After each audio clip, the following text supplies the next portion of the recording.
আরে বেঈমানরা যদি বাতিলের পথ ছাড়তে না পারে, ঈমানদাররা হকের পথ ছাড়বে কেন? কথার মধ্যে কোনো ভেজাল আছে?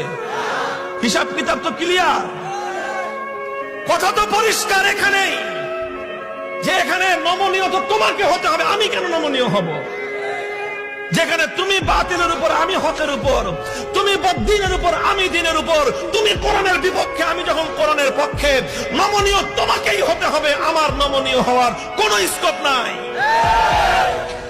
কোরআন হাদিসের দলিল বাদ দিয়ে, কোরআন হাদিসের রেফারেন্স বাদ দিয়ে শুধুমাত্র কোন ব্যক্তির অন্ধ অনুসরণ করবে, সেই ব্যক্তি যত বড় পীর হোক, যত বড় বুজুর্গ হোক, যত বড় আল্লাহওয়ালার সন্তান হোক, যত বড় শেখ হোক, শুধুমাত্র কোরআন হাদিসের দলিল বাদ দিয়ে কোন ব্যক্তির অন্ধ অনুসরণ হেদায়েতের পথ হতে পারে না।